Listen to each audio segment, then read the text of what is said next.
बिस्मिल्लाहिर्रहमानिर्रहीम। अस्सलाम वालेकुम। उम्मीद करती हूँ कि आप सब अपने घरों में खैर और आफियत से होंगे। रोज हम बनाते हैं, खाने की तैयारी करते हैं, रोज हम डिनर बनाते हैं, क्यों ना आज मीठा बनाया जाए। यही सोचकर आज हम आपके सामने आए हैं।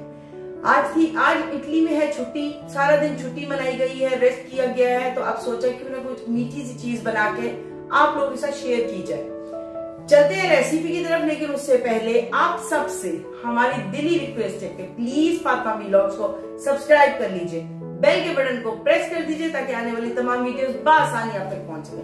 रेसिपी पसंद आए तो फ्रेंड्स एंड फैमिली के साथ शेयर कीजिएगा और कमेंट में अपनी राय का इजहार तो आपने करना ही है, जिससे हमारी हौसला अफजाई होती है, हिम्मत बढ़ती है मजीद काम की तरफ। तो चलते हैं आज की रेसिपी की तरफ। आज हम बनाने वाले हैं खीर, मजेदार सी खीर। तो मेरे घर में खीर कैसे बनते हैं, आ जाइए बनाते हैं मिलके। मैंने 3 लीटर दूध लिया है जिसके हम आज खीर बनाने वाले हैं। 1 कप मैंने चावल के लिए हैं जिन्हें 4 से 5 घंटे मैंने भिगो के रखा हुआ था। 1.5 कप मैंने चीनी ली है। चीनी अपने हस्बे जायका लेनी है और सारी चीनी को हम एक साथ नहीं डालेंगे। गार्निश के लिए हमने बादाम लिए हैं, जाफरान लिया है। इधर हमने तकरीबन 2.5 कप से भी 1/2 कप हमने बादाम लिए हैं, 1/2 कप से भी 1/2 कप हमने नारियल का पाउडर लिया है और इलायची के दाने हैं 7 से 8 इलायचियों के। चलते हैं रेसिपी की तरफ, आ जाइए। हम इसमें दूध ऐड करेंगे सबसे पहले।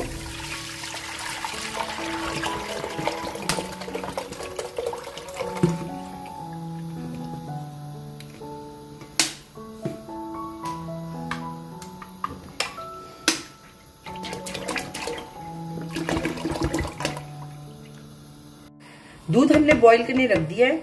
अब हम इस मेन पॉइंट, हम इसमें सिर्फ इलायची दाना ऐड कर देंगे, ये लीजिए, और दूध का उबाला आने का वेट करेंगे और फिर रेसिपी को आगे लेकर चलेंगे। अब हम इसमें चावल ऐड करेंगे क्योंकि दूध अच्छा सा गर्म हो चुका है। तो अब आपने इसमें चावल ऐड कर देने और इसको पकाना है।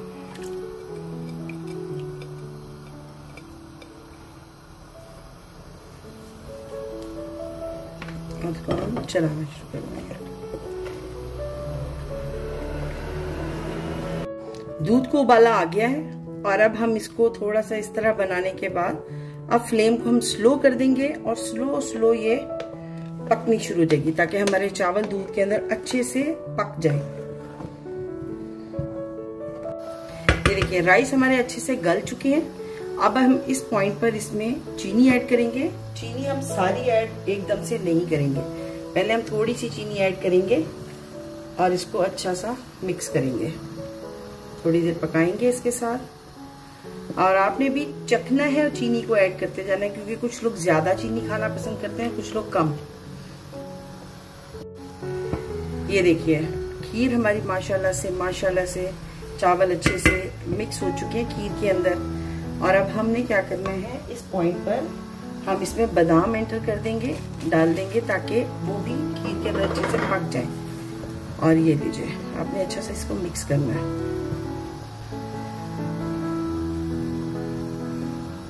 ये देखिए खीर हमारी काफी हद तक गाढ़ी हो चुकी है। अब इस पॉइंट पर हम इसमें थोड़ा आधा कप ये जो है खोपरे का अभी ऐड करेंगे और इसको चलाते हैं और साथ साथ हम इसको ऐड करते जाएंगे।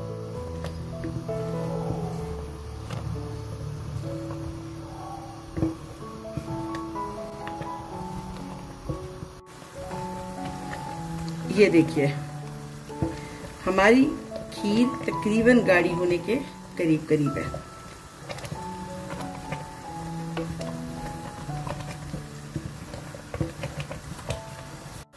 ये लीजिए खीर हमारी अल्हम्दुलिल्लाह रेडी हो चुकी है। अब हम इस पॉइंट पे फ्लेम को ऑफ कर देंगे और मैं आपको डिश आउट करके खीर दिखाती हूँ।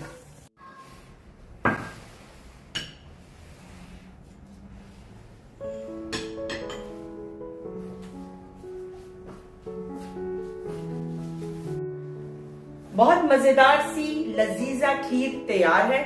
उम्मीद करती हूँ आपको ये रेसिपी पसंद जरूर आएगी और आपने इस रेसिपी को जरूर बनाना है और अपने फ्रेंड्स एंड फैमिली सबको बताना है कि आपने फातिमा व्लॉग से रेसिपी ली है। इंशाल्लाह उम्मीद करती हूँ कि आप इसको बनाएंगे और मजे से लेकर फ्रेंड्स एंड फैमिली के साथ खाएंगे, जैसे हम भी कल इसको फ्रेंड्स एंड फैमिली के साथ ही खाने वाले हैं। आज इसलिए बनाई है ताकि ठंडी हो जाए और इसको हम रख दें, क्योंकि हम लोग बेसिकली जॉब करते हैं। हमने ये खीर कल बनानी थी 14 अगस्त के लिए, खुशी का दिन था, इसलिए खुशी बगैर मीठे के तो होती नहीं, तो हमने ये कल बनानी थी। जिसकी सब जॉब करते हैं, जिसकी वजह से हम लोग मिल नहीं सके, बैठ नहीं सके। इंशाल्लाह कल हम सब इकट्ठे बैठेंगे और इसका मजा लेंगे और अपने मुल्क के लिए बेतहाशा दुआएं करेंगे। बस वही बात कहूंगी जो हमेशा कहती आती हूँ कि प्लीज फातिमा व्लॉग्स को सब्सक्राइब कर लीजिए, बेल के बटन को प्रेस कर दीजिए ताकि आने वाली तमाम वीडियोस आप तक बआसानी आ सके। रेसिपी पसंद आए तो फ्रेंड एंड फैमिली के साथ शेयर करें और कमेंट में अपनी राय का इजहार करना मत भूलिएगा। इंशाल्लाह कल एक नई रेसिपी के साथ आप लोगों से फिर मुलाकात होगी। अपनी दुआओं में हमें याद रखिएगा। तब तक के लिए अल्लाह हाफिज।